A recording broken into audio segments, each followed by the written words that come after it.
Welcome back, everyone. We're multitasking a little bit. I'm rendering some videos as I'm recording this video, and also we got Noodle. Hi, good boy. You're a good boy. He is a very good boy. He doesn't like hanging out down here usually, but he's hanging out with us today. So we're thankful for Noodle's presence. But we got a few things to cover. Really, it's a couple things because we are on the cusp of getting rid of this terrible, terrible format, and that is set 5, because we have set 6 on the horizon. And I think at this point, people have slowly recognized that this, maybe not slowly, there were complaints, and I think I talked about this previously. I had a conversation with someone in one of the Discords about content creators being negative about the set, and then that's going to reinforce the idea that the set is bad, and therefore no one will buy the set, and blah, blah, blah, blah, blah. Now, personally, I think that there are way larger contributing factors to why people don't buy the set. Talk about that in a second, because we have something else to discuss. However, the thing is that, yes, of course, there are people who are going to blindly follow whatever their favorite content creator, or even most hated content creator, says or doesn't say. The thing is, though, as I said, there's a lot of other factors that go into what's going to cause someone to buy into or avoid buying a set. And realistically, it is FFG's fault. Now, they are trying to chase what Wizards does. Wizards of the Coast is perpetually in spoiler season. They always have something going on because now they're up to 7 sets a year, starting in 2026 or something absurd. So they're constantly previewing something new, which is all well and good for them. But Star Wars is not Magic. And if you have to start spoiler season with like draft chaff, of course it's going to lend this air of the set is trash. Because it's like, well, all you've shown me is trash. And we have a precedent of you printing trash. And we have statements from you indicating that the format is going to be trash going forward. So it's kind of like all the boxes are being checked. Now, what ended up happening is that there are a lot of playable cards in this set. And I think most content creators at the time were couching their criticism in, this is what we know right now. And all signs point to that direction. Unless they pivot and go in another direction, which it seems like most of the set did. Now, it may turn out that the set is, in fact, trash. It may turn out to be bonkers powerful, but there's at least interesting things, whether we have interesting leaders, and I'm not calling out any particular one, but like, it's not the boring Leias or Satines of the set. There's other interesting things going on within the leaders, within the individual cards, within the individual strategies. The power level seems pretty high, and realistically, at least right now, early testing is making it look like this is a highly aggressive format. Games can just end explosively very quickly, which we'll see whether that's good or bad. I played in formats where that's fine. I played in formats where that's terrible. We'll see in a few months' time. But the point is, I think that a lot of people did jump the gun with absolutes. There's something about Sith and absolutes in there, but I don't think it was incorrect to look at the initial spoilers and the statements made around the same time by FFG and their past precedent and go, this set sucks, or it looks like it's going to suck. I don't think that's unreasonable. I think it's unreasonable to jump on people for that because, A, who cares? But B, it's just, it's their opinion. Like, it doesn't matter. It doesn't matter. Now, the bigger thing that kind of segues into this as far as sales go, I think that, well, first of all, what are we looking at? This is a 2 hour and 26 minutes and 37 second long video that I haven't even made it all the way through. I only made it like 40 minutes in, and they repeated the same points so many times that were independent of what the chapter markers were talking about. Like there was an offhand comment, but it was just kind of a free-flowing discussion that I think they threw chapter markers in, which is fine. I'm not trying to crap on these creators or anything. I don't know them. Like Mo the Monster, I'm more familiar with. The other guy, I have no idea who it is. The first 40 minutes summarized is basically, there's no collector's market for this game. There's no secondary market for this game. It's impossible, not impossible, but like it is. Opening a box is not just, oh, well, everybody knows that opening booster packs is net negative EV over the long haul. It's, no, this is like catastrophically bad. Why would anyone ever buy a booster box? And I can't disagree. And because Secrets was looking like a terrible set, I don't know when this was recorded. There's some comments in there that seemed like it must have been recorded a while ago and then was released now, 3 days ago at the time of this recording. I can't disagree with their comments. Like, I do like a cheap card game. And I don't mind that the prices are so deflated, but they do raise a reasonable point. It's less about, because FFG does not, well, I guess they don't even ever really sell direct to consumers. I guess you could kind of count Amazon, or maybe they had something on the Asmodee site every once in a while, whatever. They don't sell direct to players. They sell to stores. Now, that could be Amazon, it could be Walmart, it could be Barnes & Noble, or it could be your local gaming store. And those stores then need to move the product to stay in business. I mean, we're not talking rocket science here. So the difference here is if the booster boxes, whether it's Carbonite or regular, are bad from a value perspective. And when we say value in this context, it's not just monetary, but value is in, like, they're not that fun to open because the legendaries suck and the rares are often terrible as well. You could buy the entire common or uncommon playset for like $30 or $40, and then you have like virtually every power card in the set. That's a terrible proposition to accept or be in the position with when you're the game store, because how do you get somebody excited to buy this product to get it off your shelves?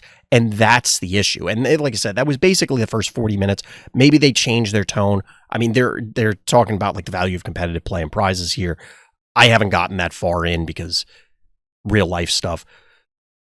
I would normally say I encourage you to go check it out, but this is a 2.5 hour long podcast, essentially. Like, it's a lot to get through, but at least through the first 40 minutes, they didn't say anything that hasn't already been beaten to death a million times, which means that the points are, generally speaking, salient. They are a known quantity, and in this case, I happen to agree with them. What can FFG do? I'm not sure. There's a lot of suggestions. There's a lot of different routes that they could take to improve the booster box value.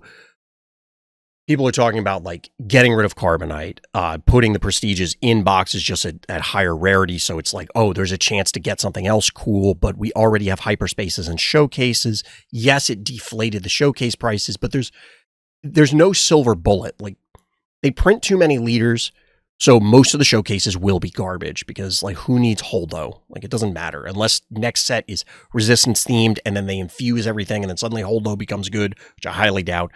On multiple fronts, it doesn't matter. And as a result, most of the showcases are going to be crap to begin with. Carbonites didn't help that because now there's just way more. The prestiges, especially in set 5, often look like ass. At least set 4, I think they all look good. But a lot of people allegedly people were saying, oh, they're not attached to the ships. Now it's going to be Jedi and Sith, but then they put them on that generic background. It kind of looks like crap. We'll see about this new set. I do like the art treatment, but I'm personally not buying any Carbonite unless, like, I happen to have store credit burning a hole in my pocket or something. I think it's a combination of factors. Personally, I think, and I've stated this in multiple places, if you were a Star Wars collector, and I think a lot of Star Wars collectors have probably aged out to a degree of collecting because Star Wars doesn't hold the sway that it once did. The people, you know, like, this came up for me personally, like with the Transformers fandom.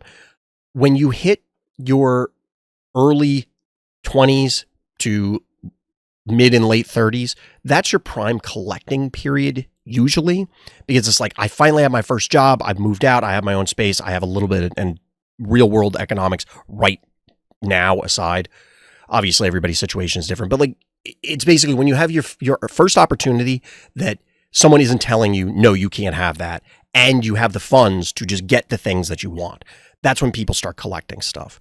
And I think a lot of Star Wars people probably skew older, and maybe you're outside of that. It's like, I already have all the Star Wars stuff I want. Why do I need more Star Wars stuff? And if you wanted collectible Star Wars cards, first of all, there's a million like actual trading card ones that probably have better art, because for the most part, SWU art is not great. Like, some of it's really good, some of it's passable. There's a lot of garbage, even on the high-end art treatments. If you wanted specifically a trading card, like a card game card, there have been over 30 years. The original Decipher 1 card game came out in like 95, and I personally feel that the art on that with the screen caps is 10 times better than virtually anything, if not everything, in Star Wars Unlimited. But there's also been, I don't know, like 35,000 other Star Wars card games. If you wanted something for Darth Vader or Boba Fett or Han Solo or Luke Skywalker or the Death Star or some random Jawa or whatever, it doesn't matter, you would have had a billion opportunities to do it by now. And I just don't think that this is a player's game, and that's fine. The issue is, and they do raise this point in the video, which I'm repeating because I think it's an important one, segueing away from my point about the collectors probably have everything they want. There aren't that many collectors that really give a damn about this. Sorry, I had a cough there, so I stopped the recording. But they made several points getting back to it, and the spiral goes like this. If there isn't something exciting to get in the boxes, people don't buy boxes, and therefore stores have less reason to buy boxes, and therefore less sales trickling up, for lack of a way to put it, towards FFG. Is that going to happen? I mean, we have seen that in some cases anecdotally.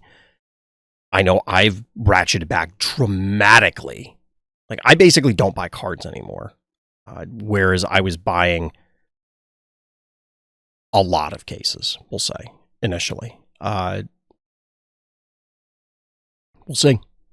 We'll see what happens. I'm curious what other people's thoughts are, but it is something that FFG is going to have to kind of create. Oh, one other point that they brought up that I think is worth repeating. FFG is in a different position than other games. Because this is a licensed game, there is a return that's expected by Disney and Star Wars, generally speaking, for producing these cards. And the license is presumably not cheap. And that's something, a hurdle that other games may or may not have to deal with, depending on what game we're talking about, like Flesh and Blood versus, this, or versus Lorcana or whatever, where it's your own IP versus someone else's IP. And having been on the wrong end of games that are canceled, games that are profitable that are canceled, it's not an enviable position. You can very easily be doing well, but because some vulture capitalist decided that you're not doing well enough, you're not printing Texas with a $sign via your contract, therefore it doesn't matter that you're profitable and long-term sustainable. You're not producing the quantity of zeros that they want right now, so get lost. That is a looming thing. Am I saying the game's going to die tomorrow? No, I don't think so. I think the game is doing pretty well. I think there are a lot of positive signs in the game, but I think FFG proceeds to shoot themselves in the foot at every possible opportunity, and they can't get out of their own way. This just happens to be one of the problems, and arguably this is probably the biggest problem since it impacts the most things. And of course, the bottom line. But anyway, this one went long. That's going to do it for this time. So as always, everybody, thank you for listening. Thank you for watching, and tune in next time for more Random's Thoughts.